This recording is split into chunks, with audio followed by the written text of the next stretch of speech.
that's when I decided to go back to Puerto Rico to how do I do this? And I would tell my director, my producers in the show, I want to be an actress. And they're like, yeah, yeah, yeah. Camera number two, we're going to pan through her cleavage now. Hey, Common Sense, thank you so much for joining us today. I am getting ready to jump out of my seat because of who I have sitting next to me. I have the amazing Ivonne Coll. I've known this woman for a long time, and you guys probably just know her from Jane the Virgin, where she plays the abuela. But this woman is an incredible powerhouse in theater, music, and film. So please, without further ado, help me welcome Ivonne Coll. Thank you. Oh, thank you, Gracias. Yvonne. So, Yes, yes. first of all, what made you want to be an artist? Wow. You know, I partook on a beauty contest in Puerto Rico, and I won it. And after I won it, they gave me like a talent thing to see if I could act for Paquito Cordero, which was the biggest producer in Puerto Rico of sitcoms at the time. And I auditioned and I liked it. And I was a student at the University of Puerto Rico at that time. So I started to go between the Miss Puerto Rico things and everything. I started to go a lot to the TV Telemundo, which originated in Puerto Rico, by the way, the Telemundo channel. And I started to get away from my psychology studies, and I got bit by that bug. And then I decided I didn't want to be the next door neighbor who would ask for coffee all the time with her boobs like this. So I decided to be a PA for him and work with as an assistant to Lucecita Benitez and Chucho Avellanet, which were the biggest musical stars at the time.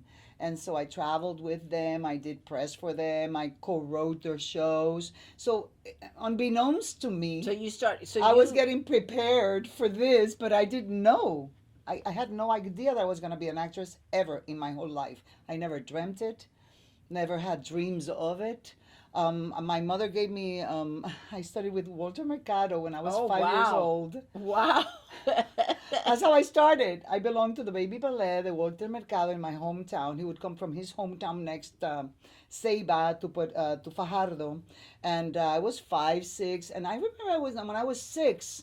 That was my debut on a stage for the American soldiers in the military base in Ceiba, Puerto Rico. And I did a Spanish flamenco thing, and I did a ballet uh, number with Walter. So that's how. But my mother never thought that I would be in show business. She was like, "No, no, this is for your refinement, to be distracted, to not be around in the streets doing anything else, but home to this." And then when I revealed that I wanted later on to be an artist, she was like, "No." So the pageant you did was the pageant that you became Miss Puerto Rico. Yes, the So pageant that was was for the Miss huge. Universe. Yes. Yes. So it wasn't just a pageant. You just threw it away like, and then I did this little pageant. I was in this little pageant. No, you were Miss Puerto Rico for Miss Universe. Yeah, That yeah. was huge. And actually, in the Miss Universe, at that time, I remember that there was we had to sing a song and move, while the other girls get ready, the finalists. And I kept saying, why isn't everybody here rehearsing? Is because they knew already who were the 15 were going. Oh. Very interesting, but it's okay. I had my share of doing the if they could see me now, my little hometown pals, they shout ole and start to dance the cha cha cha. That's all I did, that little number. And I kind of got bit by the bug. Now, after that, you got your own show, Hmm. Well, it happened that television show. You got your yes, own yes. television show. Yes, because also I was an haute couture runway model before Okay. the Miss Puerto Rico. Oh, Hmm. is that what got you to do the pageant? Yes, Okay. also my mother was the one who got me to the pageant, so I would make some money to have my master's degrees paid by somebody else but her. But but the money never appeared, so there I was with a crown and a title and no money. Somebody took the money. But because I was an haute couture model at the time, I could get all my clothes for free from all the haute couture people in Puerto Rico, all the designers. So I was always looking good. And what happened was that I started to work after I finished with Lucecita and Chucho. I started to work as a showgirl in a Wow. musical Vegas review that came from Puerto Rico. And I thought, why not? Let me try. And they took me. So there I was with the bananas and the things on my head and modeling. And the showgirls, all you do is the, whoa, bye, yo, opa, opa, opa, zapatapatampa, and then you walk the other way. That's it. So they would hear me singing, the producers, in my bathroom, in my shower, or showering, and they offered me to be the singer dancer of the show. And I went to a friend of mine because I thought, I'm not going to dance in a bikini. And I mean, sing in a bikini because I knew that was a vedette Hmm. in Puerto Rico and in Latin America. So I went to my friend Jorge Cordova, who was a classic piano player, and I said, tell me if I can sing. So he tried out and he said, yes, you can. We're going to train you. We're going to make a Marlene Dietrich, Rita Hayworth kind of figure. That's what you're going to do. And we're going to lower your voice because you're an alto. And we're going to sing very low. And this is what we're. So he designed my personality. So I started to do the clubs around town. And I was very lucky that the best club in town hired me immediately because it was like a novelty to see a Miss Puerto Rico singing all of a sudden. And so one of the producers of Channel 11 was looking for an alternative to Iris Chacon Hmm. because they had created the show And of Iris Chacon was the big thing the big butt. I mean, hello, yeah, before yeah, J Lo. yeah, before It was J Lo, before Iris Kim Chacon. Kardashian, there was a Yes. big butt, and she would flaunt it in front of the cameras, and she would dance with the G string and doing the rumba. She was una rumbera that we hadn't seen that since the 50s in the Mexican cinema, that Cuban rumberas were like the stars. So this TV channel, Telecadenas Perez Perry, which was a Puerto Rican channel, built her up. And after they built her up, she left for WAPA TV. Mm. So they felt betrayed and they started to scout around town. Who can we build up that will compete with her? And so I was there doing my thing. So they approached me, they invited me to have a meeting with all these executives in the TV station. And I met with, they showed me their ideas, and I said, yeah, but I don't dance in a bikini and I don't dance like Iris Chacon does. This is another style. I do glamour, Hollywood. I do other like boleros, sexy slinking over the piano, and you know what Michelle Pfeiffer did many years Yes. ago in the. Later. That She would was do it later. very Yes. later, exactly. That's what I used to do. So they went like, okay, no problem. They told me you have to have a theme song. So I remember that with Lucecita, there was a Brazilian singer in the thing that she won in a competition that gave us a little record, a 45 RPM record that was País Tropical. And I put it on, I went like, okay. Moro, soy de un país tropical, donde habita el mar y el sol, y una chica llamada Ivonne Coll. That was, and then, and the Yo les traeré mi sabor tropical. You can get it in YouTube now because a Oh, friend of mine wow. did they took my recording and he put like all the photographs Hmm. of it and some videos. So they sent me to Argentina to do a record so that I would have playback music so that they wouldn't have to have the orchestra all the time in the show. And and I had dancers. I requested black dancers because in Puerto Rico we were just talking about that. One of my publicists and me and myself were talking about the fact that in Puerto Rico you barely see any black people on TV. Mm. Ah, it is so, and it is still so. And so back then I said, no, I want 6 black dancers. And so they got the black dancers and then they fired the choreographer. So therefore they recast the dancing and it became like more mixed instead of all these wonderful black young man that I had. But the show took. It was called Una Chica Llamada Ivonne Coll. And it took, and it lasted for 2 years on the Wow. air. And then while I was doing the show, Mauricio Garces comes in from Mexico. I had Armando Manzanero, Celia Cruz. I had big stars in my show. And Mauricio Garces, big Mexican star, he goes like, you need to be in a movie. And I'm like, yeah, but I don't want to be in your movie because, all his movies were with the girls, dancing in a bikini alrededor de la piscina, just shimming away. And I'm saying, I don't want to have my debut. Well, you have to start somehow. And I was like with my desire to maybe go into film when in walks my one of my boyfriends back then with Tony Martinez, who was a Puerto Rican actor who did the real McCoys here for many years, and he played Pepino. He had retired to Puerto Rico. He comes in and he says, "What are you doing here? Very nice to meet you. You're a comedian. You're an actress. You don't even know it." And I said, "Oh my God!" And this was after The Godfather, because in The Godfather was when I decided that I wanted, Okay. because they cast me for the singing thing, because I didn't even know who Coppola was. I didn't know who Pacino. I didn't know anybody. I was insulated in my island, 21, 22 years old. What the hell? You don't care about anything else.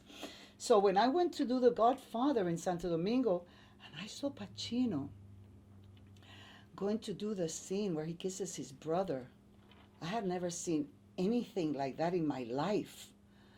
And that's when I decided I want to learn to do that. How do you do that? And so Theodora Van Runkel, who was there, she was the costume designer, she said, Strasberg is here. I'll introduce you to him. He's the teacher. And I'm like, oh, okay.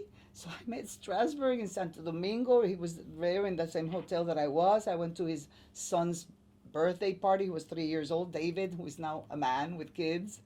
And that's when I decided to go back to Puerto Rico to how do I do this? And I would tell my director and my producers in the show, I want to be an actress. And they're like, yeah. Camera number 2, we're going to pan through her cleavage now. So we're going to take it this way. And then camera number 1, just take her legs and we're going to be panning down her thigh, blah, blah, blah, blah.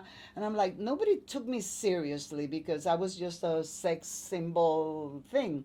Guess what? I've got this fabulous little bundle just for you because you are fabulous actor.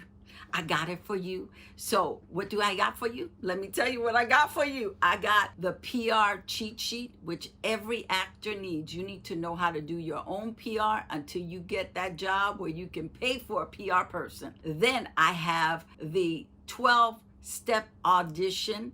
That's another cheat sheet. Sometimes you get freaked out at auditions and you don't know what to do. Well, my 12-step audition cheat sheet will help you and guarantee that you will slam your audition every time. And the third thing I got for you is the casting sites. I have a list of casting sites so you can go and just submit yourself for that next big part. How does that sound? It sounds good, doesn't it? When this man meets You are a me, beauty queen. and when this man meets me, he goes like, "You're not even sexy as this thing that you're doing. You're an actress. You don't even know it. Let me guide you." And he became my mentor. And let me tell you something. When I came to the States, I never told anybody that I was a beauty queen for many years because I thought it would take away from me as an actor.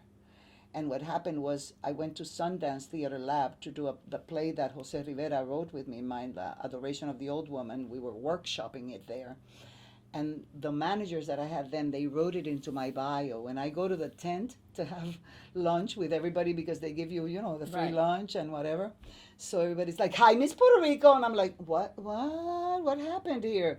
They had put it in my bio. So since like maybe 2004 is that people have known that I was a Miss Puerto Rico. I didn't want that to detract from my craft. Right. So then, so you went to New York and you started. No, I No. came here. First. Because because Tony, his ex-wife was here with his kid, and he had studied here with David Alexander, who was a great acting teacher back then. And he said, I'll take you away from Puerto Rico. If you go to New York, they'll call you to Puerto Rico. We don't want that. We want you to forget about Puerto Rico, forget about the nightclubs.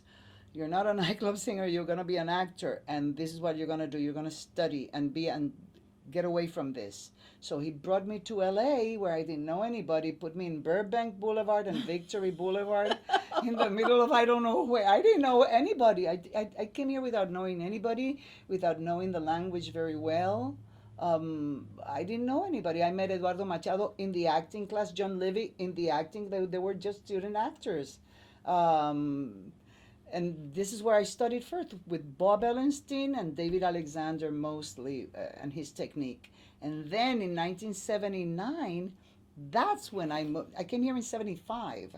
So in 79 is when I moved to New York because I wanted, because my mentor, Tony, was already doing again Man of La Mancha. He was the one who played Sancho Panza more than anybody else in the world. Wow.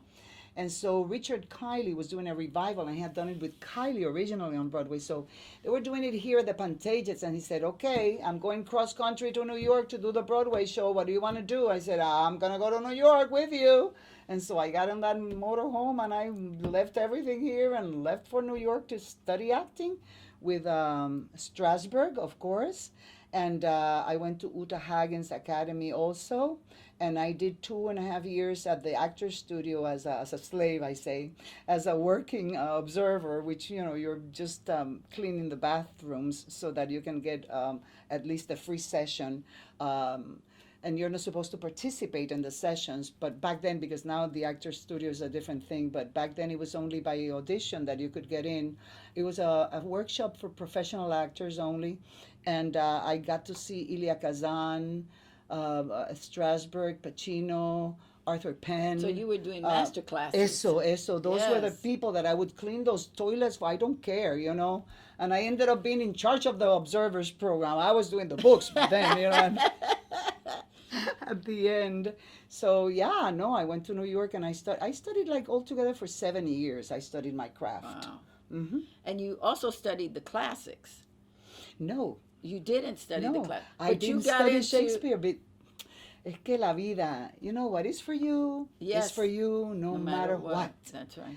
I didn't study Shakespeare because I was just training as an actor, discovering the new world of techniques, how to approach the material with inventive different ways. Well, I did a play, a Cuban play that was translated into English by Irene Fornes, who is a master director, writer, Cuban American, who created avant-garde theater in the States. Oh, Yes, no, this is big time. So because it was her directing and translating this Cuban play into English. Cold Air is the name of the play in English. In Spanish is Aire Frío. And it's the only play that I hear that the revolution allows to be shown in Cuba. Or back then, whatever. I don't know. But I know that Virgilio Piñera was put in the jail, the original author, because he was a homosexual. But anyway, so here we are doing Cold Air it was incredible because, and I was so upset at my union because they were allowing us to get $25 a week only. this was equity. Equity. Okay? So because Intar had lost their grants and whatnot. So we stayed in it because it was And Irene Intar at Fornes, the time was a big, big big on Latino, 42nd Street, theater. big Yes. time. And New York Times gave me such an incredible review that Joseph Papp and his wife were interested in seeing who this actress was. My coach, Alba Oms, may she rest in peace, she gave me everything and for free. She coached me for 10 years in New York. Puerto Rican actress that belonged to the Actors Studio also. And how did you meet her?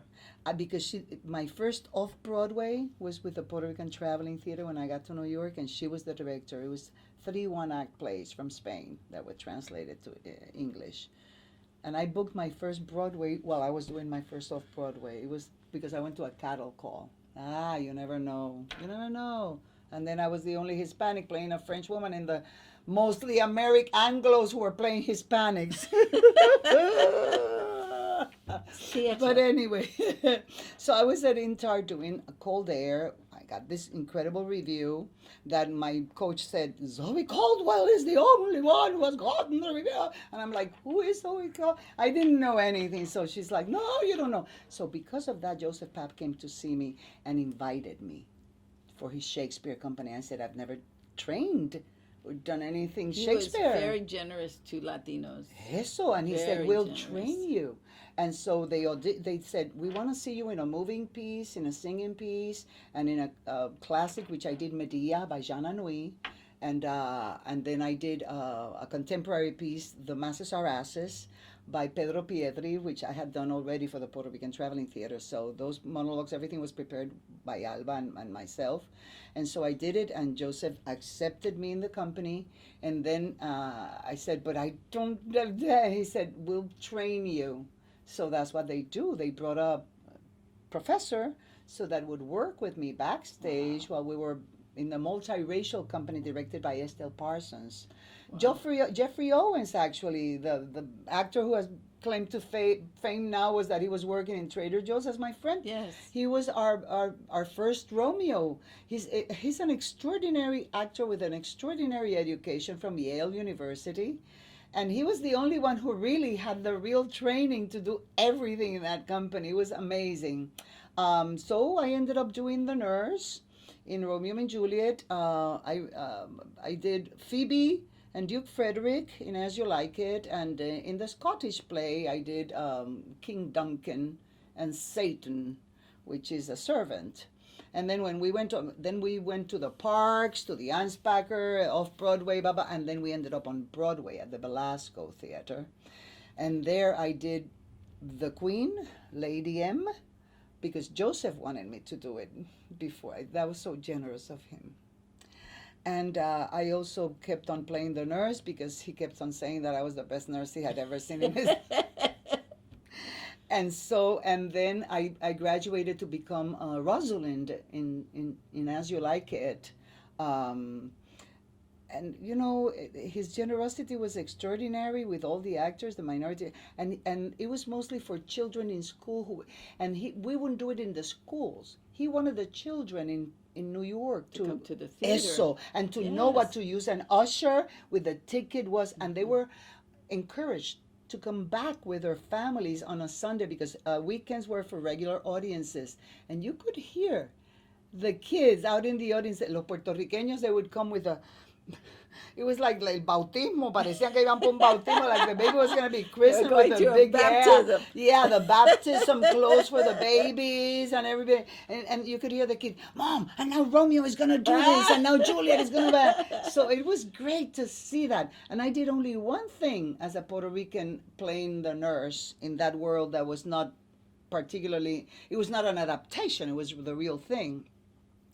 But when Tybalt dies and I come to tell Juliet, I would get out of my purse a bottle of alcoholado. And that did it because alcoholado is very Puerto Rican. Yes. You smell it eso, when you're not fresh and you because you're about to faint or whatever. So whenever I would take that bottle of alcoholado superior 70, oh my God, the whole house, the Puerto Rican, you could hear that. Oh my God! The kids would go crazy. And because I wanted the kids to see themselves inside of the play. Yes. Not observing that doesn't have anything to do. No, I belong in that world too. I could be part of it. And I wanted to show them that it was universal truth. It's a universal story that belongs to, in spite of the fact that it's so English and whatever. So You talked about having a coach for 10 years in New York. What was your process with your coach when you would get a script? What would you guys do? well, we would analyze the scenes into the units and the beats and see what the objective was.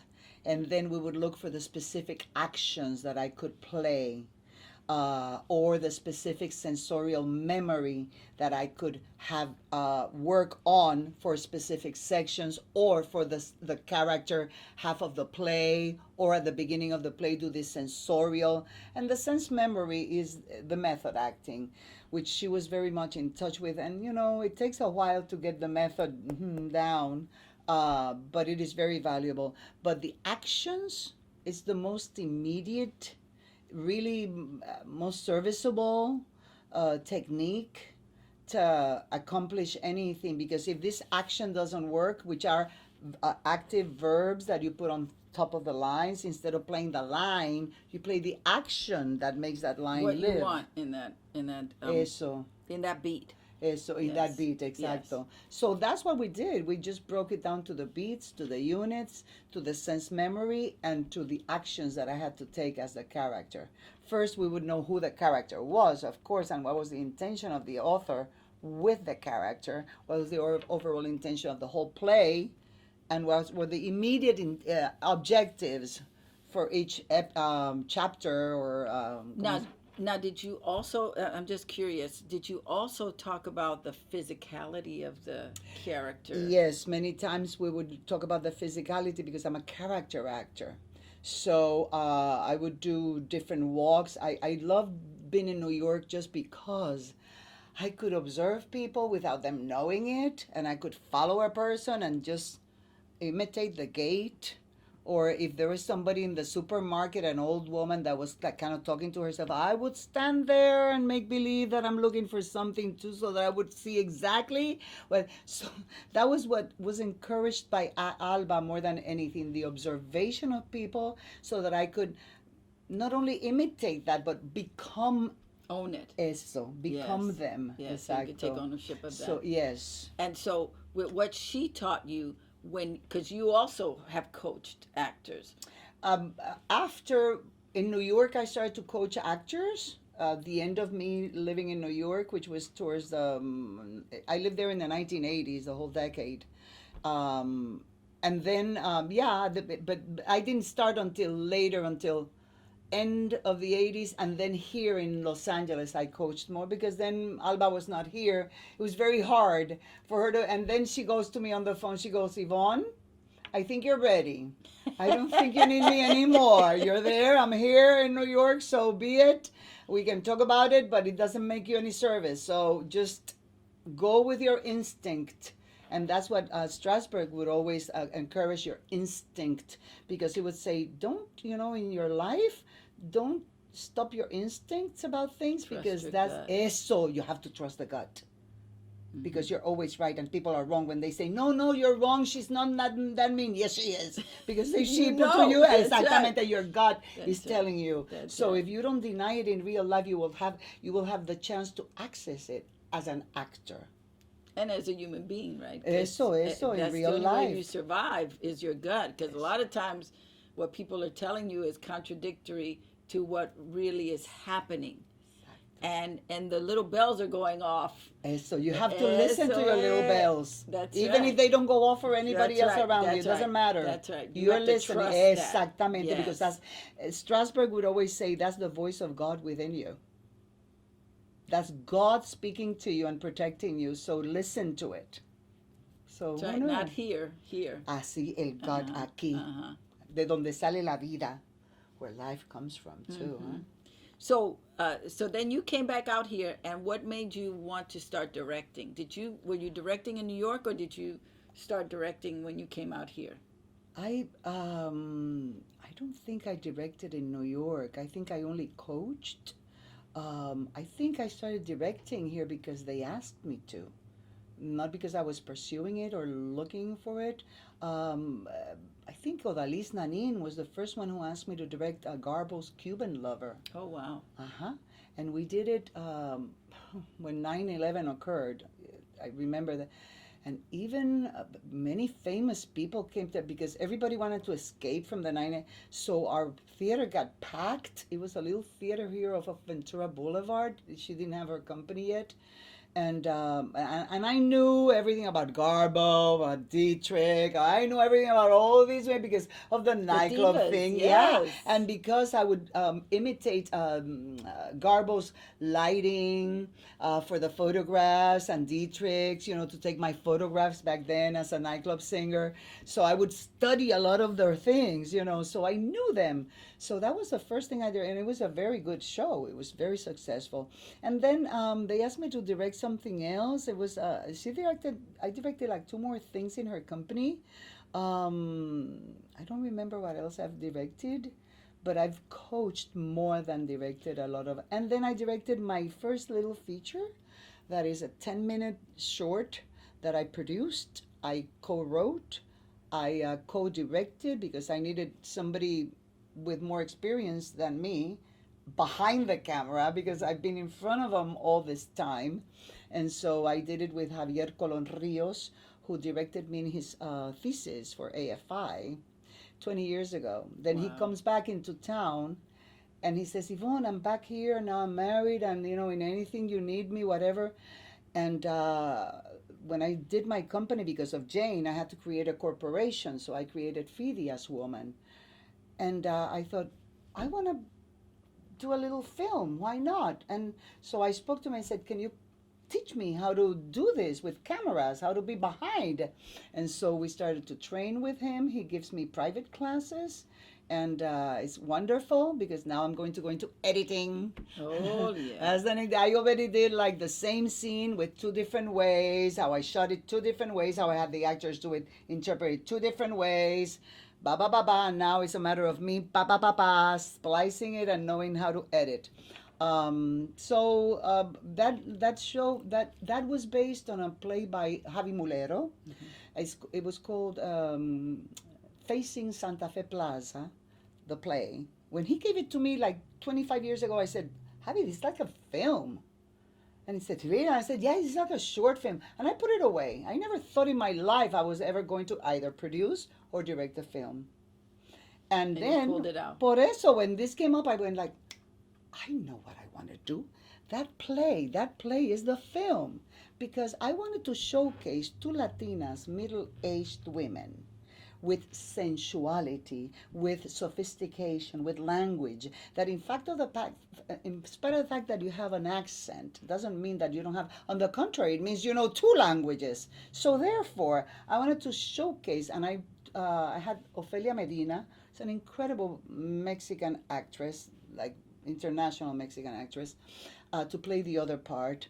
And so we played these two women who are married to these professors in Harvard, and they fall in love with each other. But you don't know that. I gave it away until the end of the movie. That is the first day that they are together alone, and they've left their husbands Wow. to pursue a new life. I thought, well, I wanted to show that they're sexual, that we have accents because we're educated, that we're sophisticated, that they're well dressed. You don't see us, doing Right, the the typical stereotype. eso. I'm Right, right, tired right, of that so right. much. So that's what I wanted to convey with my little film. And I we've can't won wait to see it. awards and Oh. stuff. And it's a 10-minute short film. Is it up on YouTube? How can we see it? No, I should send you a link. Okay. Yeah. Yes, send the Yeah, link. yeah. Now we are in another festival. I don't know the name of the Okay. festival, but yeah, because Javier takes care of that for me because it's Excellent. too much. But Jennifer Berenza Mauricio produced it for Oh, me too. wonderful. I like her. Yeah. You said something in a throwaway. You say things in throwaways. I'm listening. When you got with Jane the Virgin, you had to set up a corporation. Yes. Now you've been an actor years and years and years. You have worked as an actor for years and years and years. What made you set up this corporation? Well, when you become a series regular, because they pay you a lot of money, Mm-hmm. you have to set up a corporation. Okay. That's what it is. That's all it is. Because if not, the government takes half of your salary, and then you're making your monies as an actor, and then you're done. But because you're earning this quantity of money per episode, they tell you, you know what? This is what you have to do in order for the taxes. But then that is corporation money. So that corporation then pays me a salary. So I am under my corporation's salary. So You work for your corporation. Exactamente. So it's a good thing. All the actors that are series regulars, they need to have a corporation. And that's when you take advantage of the fact that then you can pursue to do other things, because even if you're saying, like when I started the project, everybody was like, don't spend too much money. Well, I did spend more than I thought I would, But you did it through the Yes, corporation. when I did it through, and it Yes. was my vision, and it's what I wanted to do. I wanted to see how it was done, what the steps were to take, how I would work with the other actress, Hmm. how I would direct the DP to do exactly what I wanted to do. My DP was Jamie Ehrman, who is married to the creator of Jane the Virgin. Oh, And he wonderful. was the only DP that came and was not flabbergasted by me because everybody's like, "Oh, my wife is your fan." Well, then it can't be. And he was the only one who said, "Okay, I'll give you my analysis of the script, two different ways." Wow. Uh huh. Being a regular on a TV show presents new, not problems, but new opportunities and new challenges. So one of them is that you created a corporation so that you can uh, work under it, so they wouldn't take your taxes. And then another uh, opportunity that has come from it has allowed you to have a publicist. Yes, you can have a publicist because you need to spend the money. Hmm. Also, Hmm. you need a publicist because they are the ones who, the publicity from the TV station or the studio, they will contact them because it's too much for you to handle, too many things. And so they will schedule whatever it is. They accompany you. They represent you when you go on a red carpet. Like for example, today Camille came with me. One of my publicists, Camille Cortez, and that's what it is. She makes sure that I got here safe on time. She will make sure that I take my medication, and she's protecting me. I mean, because publicists are like sort of like a caretaker also of the actor. Right. Many things, and they will do all the interview setups that you have to do. Many people will want to interview you, and sometimes you don't have the time, so it has to be set up through them so they can coordinate. Life gets a little bit complicated when you're doing a show. So okay, you did a lot of recurring on different A shows, lot. and then went to having your own series. Did you have any idea of what the responsibility was that would come with being a star on a series, as opposed to, I'm a recurring, I'm on this show. I had no idea. Like you said, I was recurring in Teen Wolf. I was recurring in Switched at Birth. I was recurring Glee.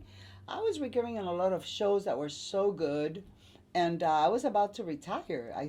When I saw that Switched at Birth was winning out, I said, I'm out of here.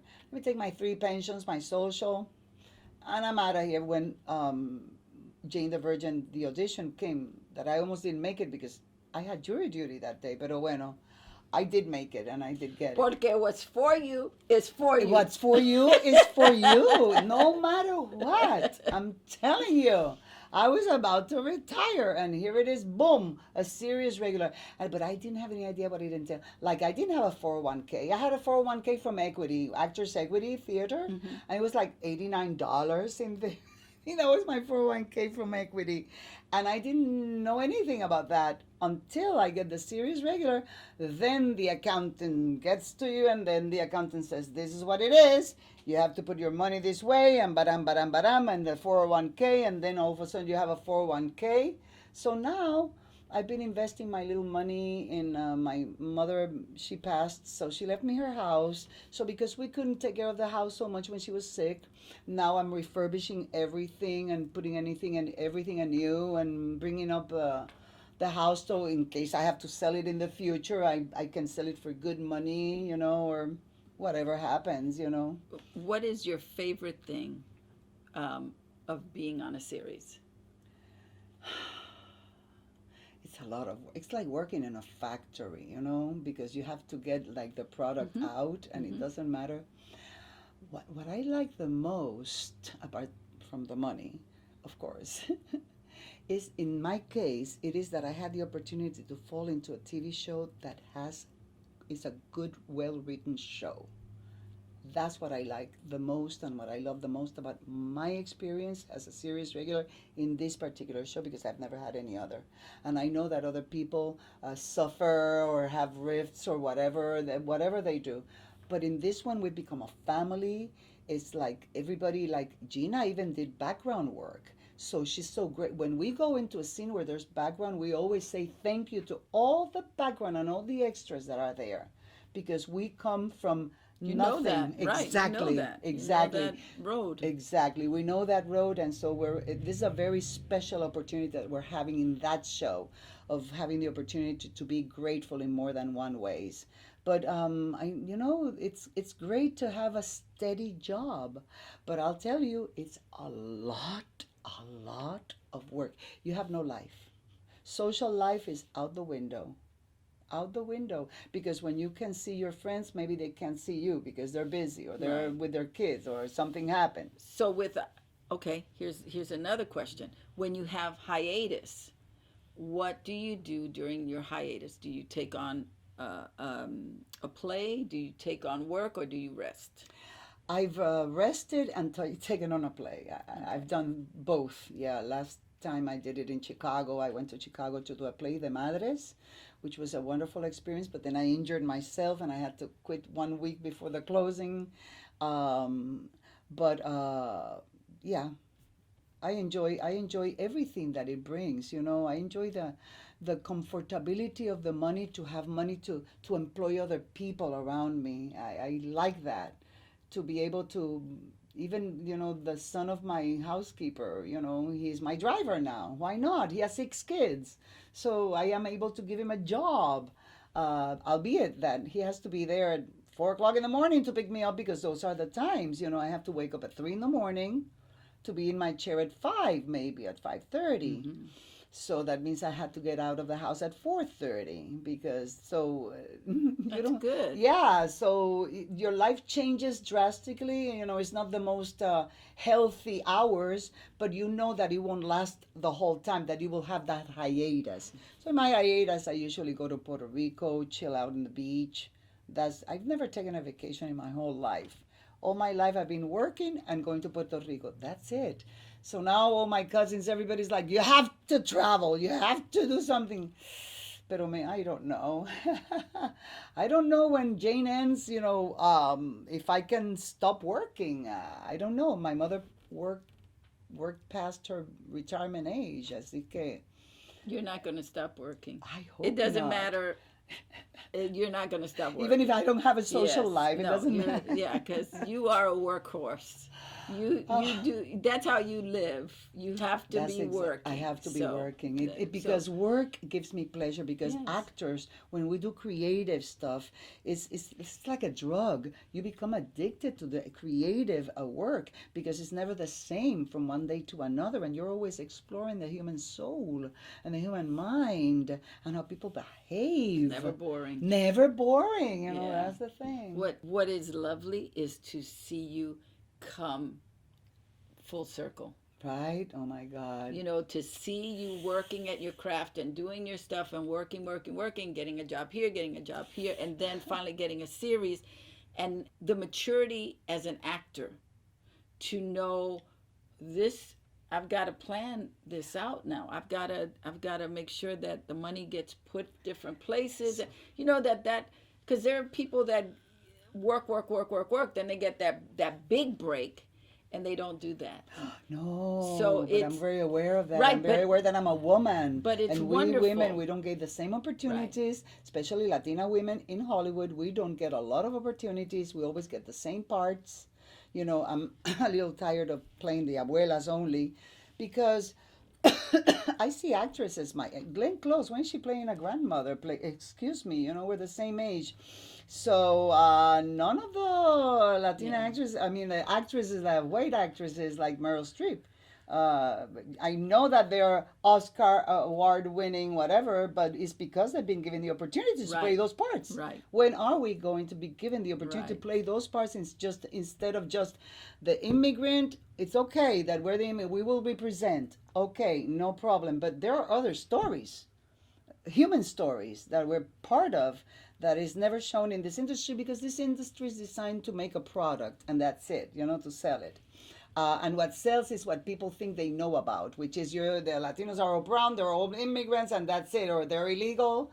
So And what is you started this conversation when you walked through the door about the how movies are made in Spain, the storytelling.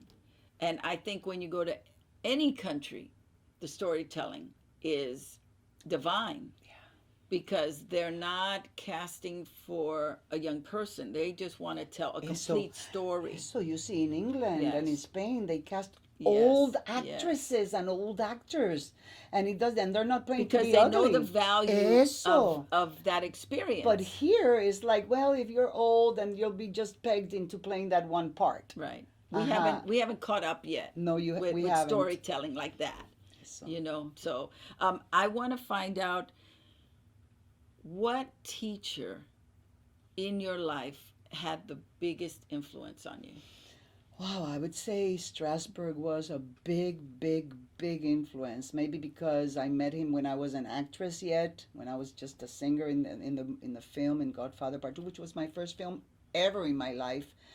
And to see the product of what he's done with Pacino, and Pacino and I, we went out like on a couple of dates back then, in the on location, and he told me that Strasberg was like his father, that he took care of him because his father had died early or whatever. And so I saw Strasberg like that figure, because the other teachers were like, yeah, they would teach you, but this one, when he would check your relaxation, which is big part of the method acting, is how to be relaxed, how to relax your body so that you're Mm-hmm. not acting like Mm-hmm. this. Or with one Right. hand only. Yeah, because you see many actors that only move one part Yes. of their bodies because Yes. their other part is like, hello, it's not, they've never relaxed it. But he would come and he would, when you're lying there on the chair, for relaxed, after an hour of doing relaxation, he would come and take your arm and check your arm and your wrist and your fingers and your arm and then your leg, and he would tell you, darling, your tension is still here, so work on that. So he was like a father figure in that sense to me. Not that he was fatherly, but as a teacher, that he took care of you, of your Yes. instrument that Yes. way. I had never had that experience ever, Wow. ever with any of the other teachers. Everybody teaches, and they're sitting here and they're going like, yes, that action was not clear and blah, blah, blah. But he would take care of you. So he was by far, and Alba Ohms, hands down, my coach. By I learned so much from her, from Alba. What legacy do you want to leave? Oh, well, the only what what what I would like to leave is for any other Hispanic actor in this market that wants to break into the North American market. I would say just, and I'm gonna say something that will sound racist, and so be it. Um, we have to train 7 times harder than the white actor and even the black actor, because the white actor is already in. The black actors, they have a channel, they are already in. We don't have BET, we don't have anything. Therefore, in order for us to compete, we have to be 7 times better. We have to know 7 times how to do it differently than what is expected of a white, especially of a white actor, so that we're able to compete. Because if I want to compete with Glenn Close, I have to be as good as Glenn or better than her, and I think I am. The fact that they don't give us the opportunities is a different game, huh? They give it to me in the But theater but because I played Mother Courage and I was nominated at the same time that Meryl was doing it in New York. I was doing it here in Berkeley, and I was nominated by the San Francisco Basic. And when the critics nominated me for Best Actor, I thought I won. You know why I thought I won? Because they never said, "Oh, but she's Puerto Rican. How dare she play a German or a?" Because they didn't change anything in the script. So that was my win. I said, "Yeah, what I did was craft. I brought craft into and that's why I was cast." So that's what we, not that we want to play only the white parts, but that we can be as competitive and that we can play the white parts if we want to. I mean, and if they're open for us to do them too, you know. So if I can Your inspire next, any yes. Hispanic actor to train and train and train double and triple, so nobody can defeat you. Anyway, Amen. I'm Amen. sorry. No, you don't have to be sorry. You're telling the Que te truth. interrumpí. Um, in the next 10 years, because you're not retiring, what do you want to do? Because you mentioned shooting. Yeah. And as you were talking, I love the idea of that short becoming a film. So right. if they could do my favorite, the favorite, Oh. you could do. Yeah, You could from bring now your on, you stuff. got it. Yeah, I would love to be able to produce at least, I want to produce films and direct them. And I have two films in mind, which is My Mother's Life, which she always told me, my life is a movie, but I never knew until one day she came out of the bathroom and she said, okay, so this is it. And then she told me how poor she was and where she came from dirt and no shoes and so poor, and how she built herself up to be the highest, most recognized hairstylist in Puerto Rico and out of Puerto Rico International, where the international shows in New York would stop to honor her. And I saw that happen. And then she would end up training all the hairstylists that would earn all the awards out internationally in France, in Canada, in New York. She came out of, so I want to see how I can make her life, because I want to leave that legacy to my country. Just a Puerto Rican icon that can inspire other generations and other females in Puerto Rico. And uh, the other one that I want to do is Adoration of the Old Woman, which was a play that Jose Rivera wrote with me in mind. And I play a 105-year-old that I already did. And I got the awards from San Diego Critic Circle, and they couldn't decide between Cherie Jones and myself, so they gave us both Best Actress. So I want to do that movie because it's about this nationalist Puerto Rican woman, and it's about this younger generation Puerto Rican girl that comes from New York to live with her bisabuela, and how she discovers her Puerto Rican identity. It's a very beautiful play that I intend to make into a film. I am So those are the excited two to see things. both of them Thank you. and the short. Yes. Gracias. Thank you so much for being with us today. I love you so much. I'm so Gracias. happy to have you, and I'm so Thank you. thrilled for all your good fortune Gracias. because of your hard work, because it Thank you. wasn't an accident. No. You worked hard for this. So I'm so happy for you. Gracias, Lydia. I'm It's so my happy. pleasure to be Thank here you. with you, Thank you, and with thank your you, thank daughter you, that I thank you. saw so little, and now she's a woman and she's directing us. I love it. I love you. Thank you. Love Thank you too. you. Well, that's all I have for you today. Hey, check us out in the next video.